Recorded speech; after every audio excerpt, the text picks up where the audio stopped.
Hey guys, how's it going? Jason Sensational here, and today we have the something that was coming.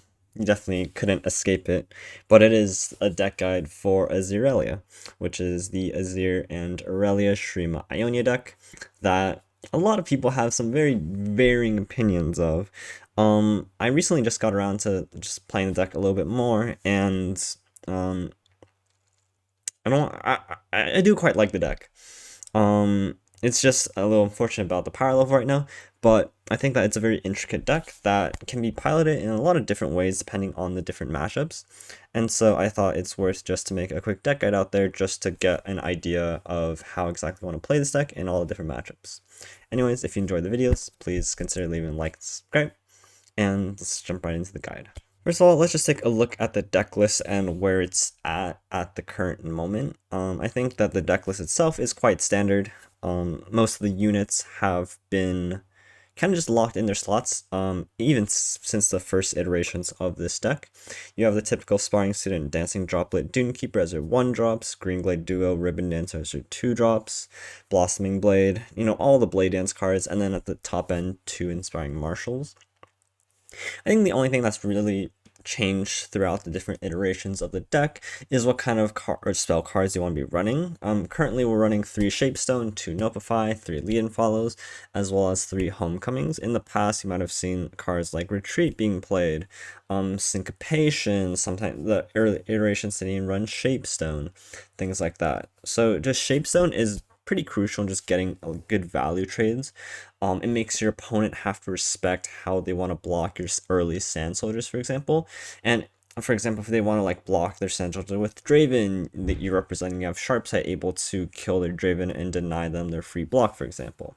Nopify has seen a lot of good success in this deck, primarily to counter decks like Nasus Thresh. Being able to notify like a Black Spear or a Vile Feast is just really crucial. Notifying like Coaling Strike from Draven, like Mystic Shots, just any of the sort. Notify is just a really flexible card in protecting units that, a card like Retreat does like okay, but not to the same extent. Of course, Lead and Follow, you just pretty much jam every Blade Dance card that you can. And then 3 of Homecomings that has actually surprised me. In a pinch, you can use it to like draw a card by bouncing your Dancing Droplet. You can protect your champions with it, and against certain matchups, it actually resets a lot of pressure from your opponent. For example, if your opponent plays Thresh on 5 or Nasus on 6, a Homecoming to reset that if they can't stop the Homecoming is actually game winning in a sense. And so Homecoming has been a very, very strong card. But that's kind of the deck list, and let's jump into more of an in-look guide of what this deck runs on.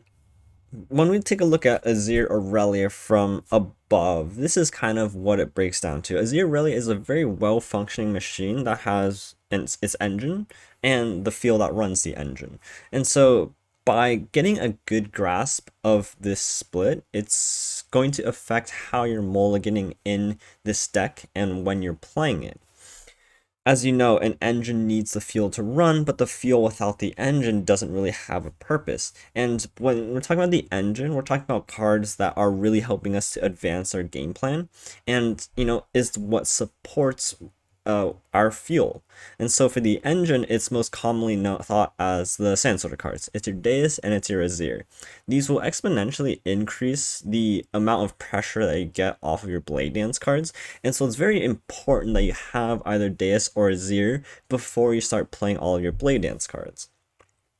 In addition, cards like Green Glade Duo and Sparring Student also fit into the slot because they scale with your Blade Dance cards as well as your other Sand Soldier cards, and are able to apply a lot of pressure to your opponent.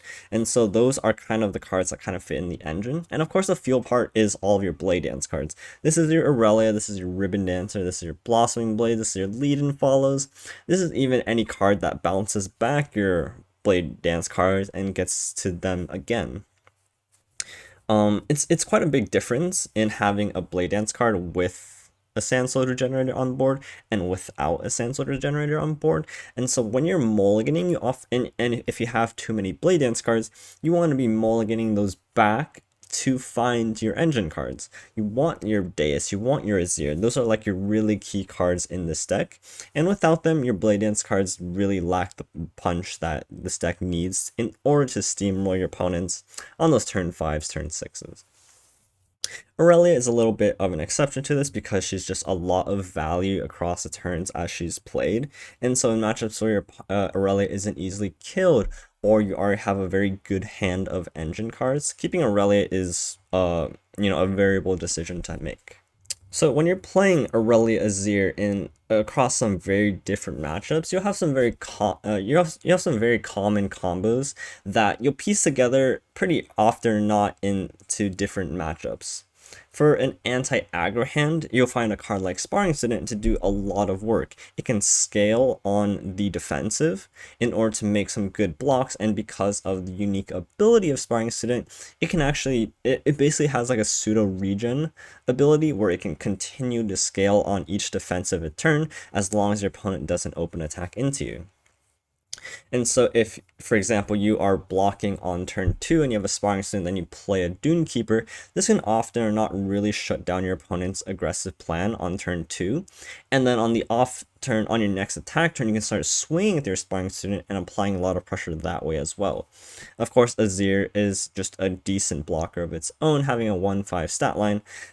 Just being not able to block Fearsomes is its only real downside, but having 5 health just allows it to chump even 1 or 2 times.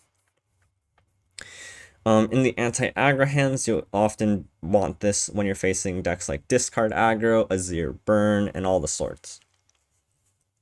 Now, because the deck has cards like Greenglade Duo, just an elusive threat that grows on each attack, and you're in Ionia, which gives you access to cards like Notify, and you also have the combat check Shapestone. There are certain matchups where you can have this card on turn 2 and just start racing your opponent. Combined with Irellia and Azir, this Greenglade duo can often be swinging for 5-6 damage a turn on each attack, and this puts your opponent on a really fast clock. Having cards like Notify and Shapestone to protect your duo makes it very hard for your opponent to interact with it. You'll find yourself looking into this path against decks like Thresh Nasus, which is probably the biggest example because they just have a really hard time dealing with Greenglade duo as a whole. And of course, you have your value engine. You just full mull for your engine. You have like 2 Deuses on board with an Azir, and then you just start swarming them with various Blade Dance cards.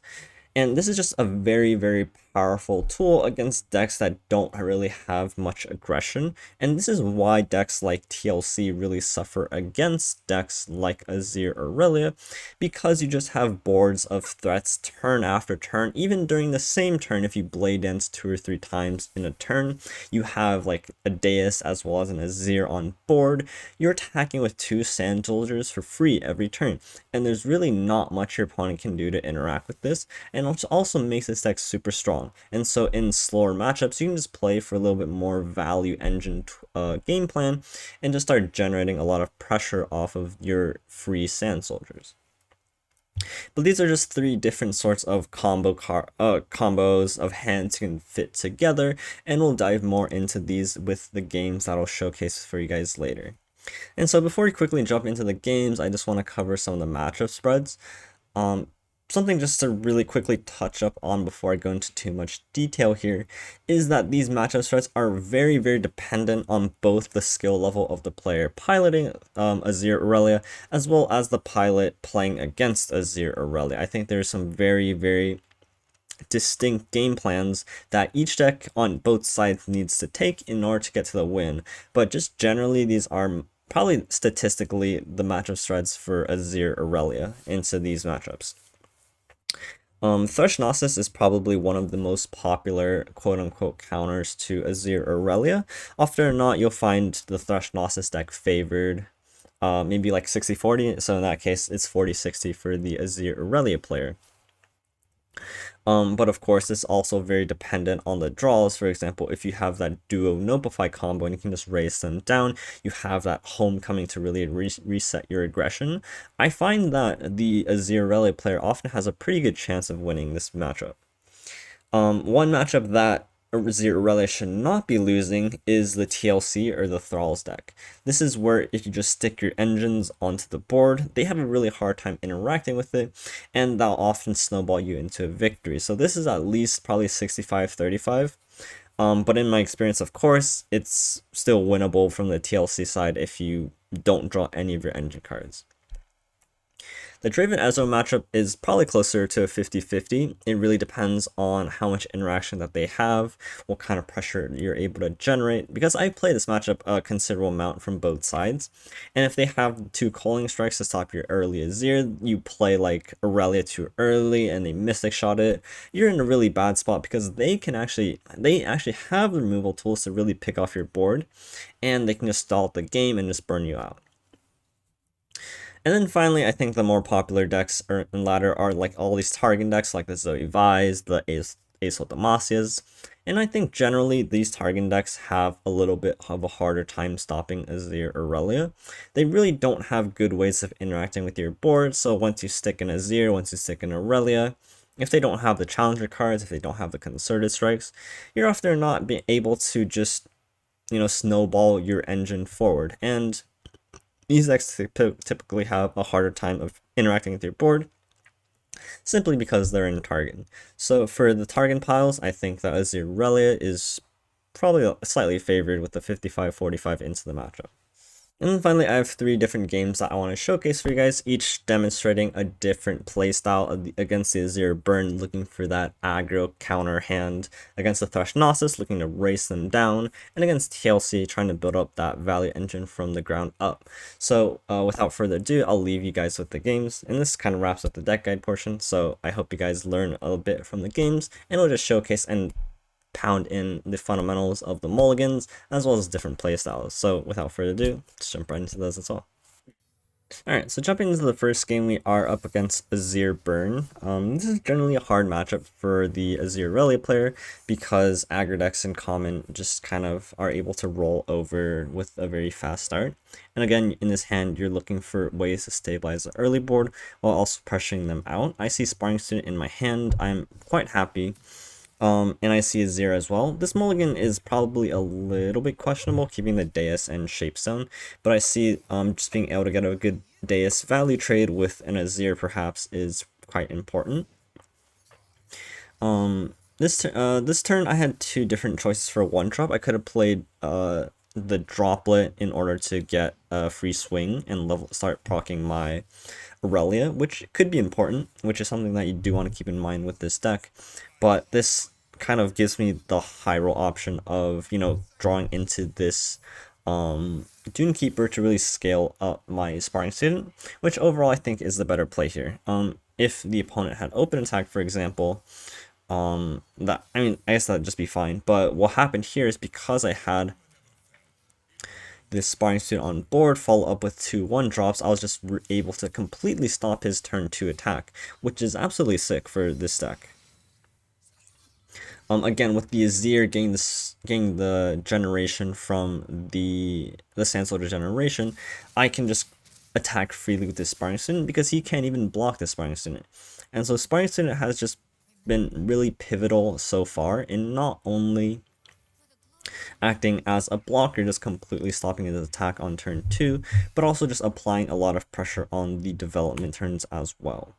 And so this just becomes really, really powerful because he's just in a bad spot. He's at a lower health than me. Yeah, he has a really wide board this turn, but I have this Sparring Student that continues to grow, and you can see here I'm using this Blossoming Blade, this Blade Dance, kind of defensively even. I know this won't push a lot of damage, but what this is doing is that it is buffing my Sparring Student. It's also leveling my Azir, and so I'm actually gaining health on the block, which is really, really interesting. And now he blocks down just to minimize a little bit of damage that he can take here, but now we're both tapped out, and this is his board that he's attacking with this turn, and this is my board that I get a block with, and I actually get to block down the majority of his board here, which means that I'm ahead on tempo, I'm ahead on health, and I'm playing against a burn deck. And this is what happens when you have an early sparring student to just completely stop their aggression in the early games.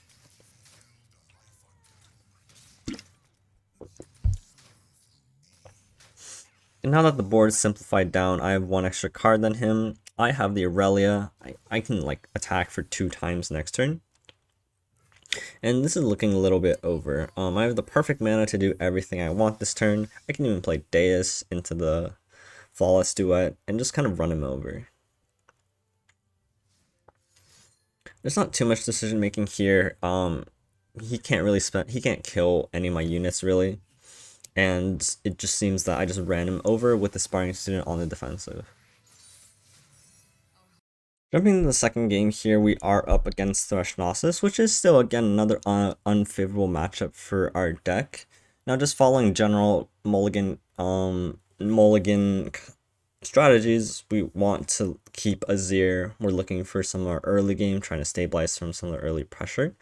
You'll notice that I actually keep a Homecoming in this hand because I think Homecoming is such a powerful card in this particular matchup. Being able to Homecoming their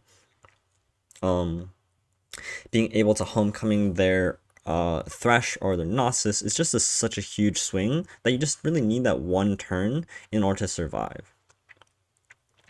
And I think you also notice that this hand has shaped out in a case where I have this duo on board. He had a relatively slow start without the 1-drop, he's open attacking on 3, and now I have to consider, I can block here, the 3-2, and save myself 3 health, but because I have Notify and Shapestone in hand, this is a hand I can race my opponent down.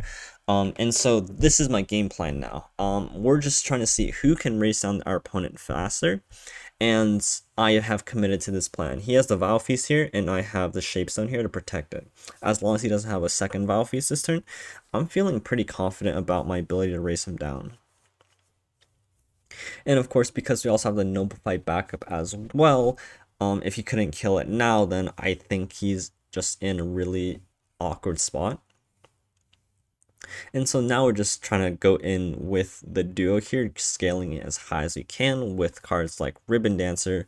You'll notice it's already at 5 attack right now, which is insane. I even have the Droplet for an extra elusive attack as well as a buff to the duo, which is another 2. So effectively I'm swinging for 7 damage this turn, and I still have Notify backup.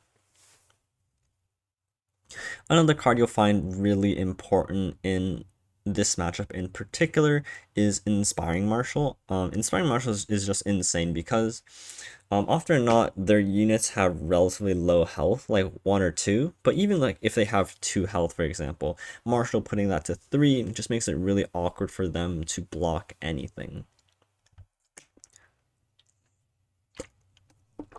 And so I'm swinging in for 8 now because I got the Sand Soldier generated. He goes to the Black Sphere, and I have the Notify here. This is why Notify is such a strong card.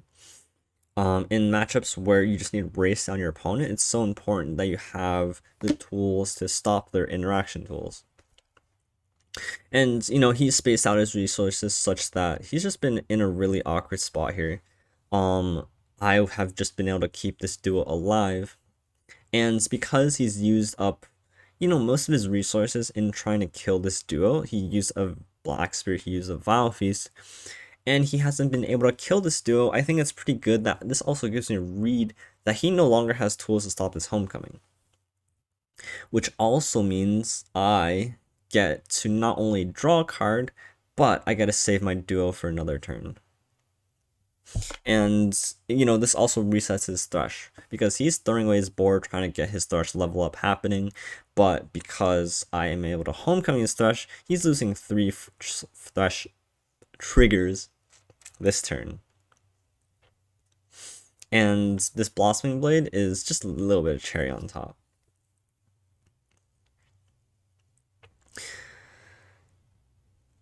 I don't need to play the Dancing Droplet last turn, even though it's free, because I have the mana to play it with the Inspiring Marshal, and this actually gives me, you know, an additional 2 attack to the Droplet. And just planning out these turns is absolutely insane. I'm pushing another 8. Like, look how ridiculous this is. Just having that Shapestone to stop the Vial, having the Notify to stop the Spear, I have just been able to apply such an enormous amount of pressure onto my opponent. And now you notice that the Sand Soldier I'm attacking with has 3 attack, and now he can't even chump block it with any of his units.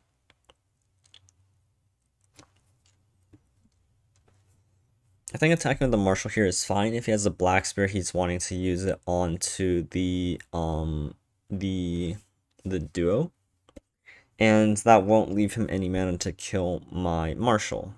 Unfortunately, he has the Vial Feast here. I don't have another Shapestone, I have another Notify, and so he gets to save a little bit of health here. But with 2 Homecomings in hand, I don't feel very threatened by, a Thresh, by a Nasus, and with the Irellia top deck as well. I just have tools I need to end the game in the next turn, and this should just be a pretty clean wrap-up.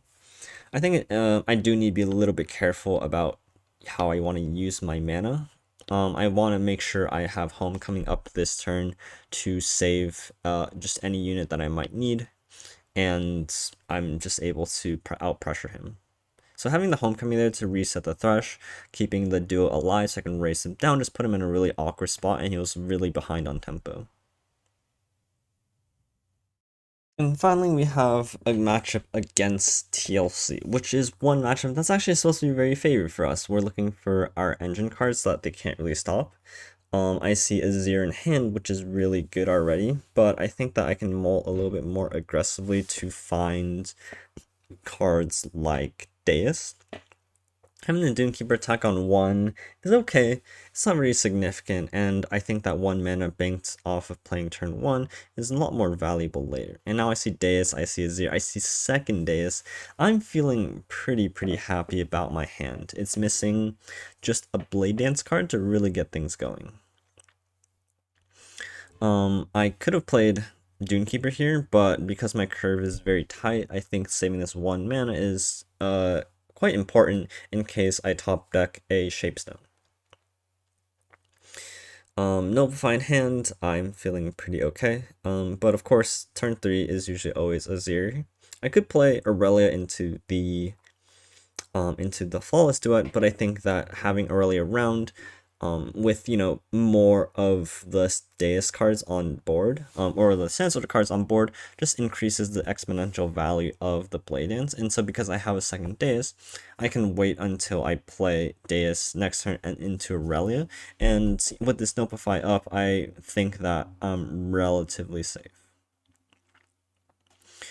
Again, we're still missing a pretty key part, which is just the other Blade Dance cards, so the Ribbon Dancer, the Lead and Follows, and everything else. But right now I have my engine set up, and this is a matter of finding the right tools in order to get to the finish line. He plays his Entreats, is mana efficient, which is fine.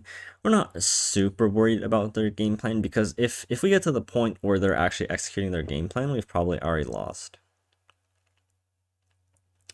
And so this turns a little bit interesting. I really want to get the Blade Dance out of Irellia. I have the Notify to hopefully stop it, and I have the Homecoming as a last-ditch effort. I feel pretty protected against an Avalanche, and even if he avalanches, I still have the Flawless Duet. And here's where things get a little bit interesting, because this comes down to a little bit of inexperience with the deck and what I'm trying to play around. But I just go for the Blade Dance. I feel like in a good spot. I took this really greedy path, but here's where I might get a little bit punished, because he plays Box here, and this kind of shuts down my whole attack, or at least this portion of the attack. I feel like I'm forced into a spot where I need to save Irellia, but even so, I still feel okay, because okay, he boxes this attack. If he can't kill Irellia, which he can't really have unless he has another box, which would work out for me, but here comes double Vial Feast, which is absolutely insane for the opponent, of course, because this just absolutely shuts down my my play, and he gets 2 free blockers for this swing. I think in hindsight, what difference I would made is just I would have open attacked with the Irellia, and then followed up with the Flawless to it, because he had to kill Irellia that turn. or, you know, box only killed Aurelia that turn. He couldn't use it next turn, for example, right? And so I think I just played this a little bit too greedily. This obviously comes down to a lack of experience, because now my hand is like really bricked, right? If I had like a lead and follow to bounce this droplet to get the Blade Dance to draw a card, I'd be in a good spot. But I only had one Blade Dance card, that being Aurelia, and throwing it away like that. It's hard to say that I was throwing away like that, because I was playing around a very, very specific set of cards. But now that I don't really have the tools to support myself through the end of the game, is just really, really what makes a difference between winning this matchup and losing this matchup. Because if you'll notice now, I'm just super susceptible to cards like Whale, Ice Shard, things like that. And what turned out to be a very favorable matchup suddenly puts me in a really tough spot where I'm actually not beating a lot of cards. I don't have the Blade Dance cards. I don't have the ways to attack multiple times in one turn. And that's what's really you need to whittle down a deck like TLC. Because if you have one attack each turn and they play one Whale or one Ice Shard each turn, they can actually stabilize and stop your attacks. And here comes the Whale, and this is what really just puts kind of a stopper to everything. He's gaining health on my attack turn. I have no plays to do with this 10 mana, and I don't have a single Blade Dance card. And so this gives him a lot of time to advance his own game plan. He gets to play Pillar at 18 health here, which is insane. He's going to kill me in 2 turns. And so when you're playing this matchup, yes, it came down to a little bit of a draw issue. I didn't draw my Blade Dance cards.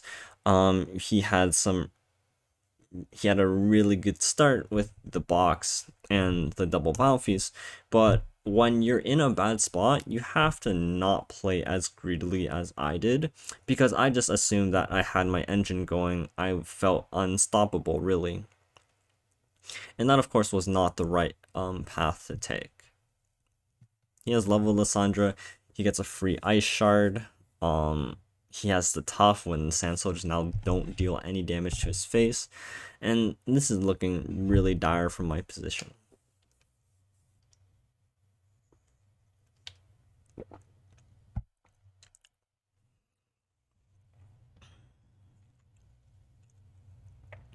Honestly, there's probably not much that I can do from this spot. Blossoming Blade. Probably a turn too late, especially now that he has the leveled up Lissandra on board.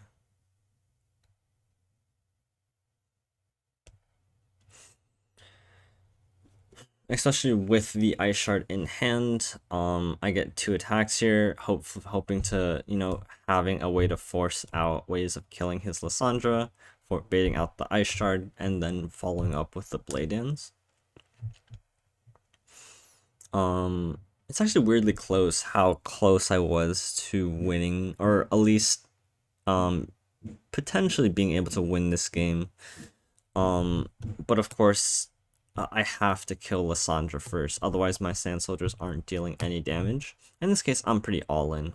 I kill Lissandra, I stop this Ice Shard. I just hope his hand's clogged with like Matron, like Fading Matron, for example.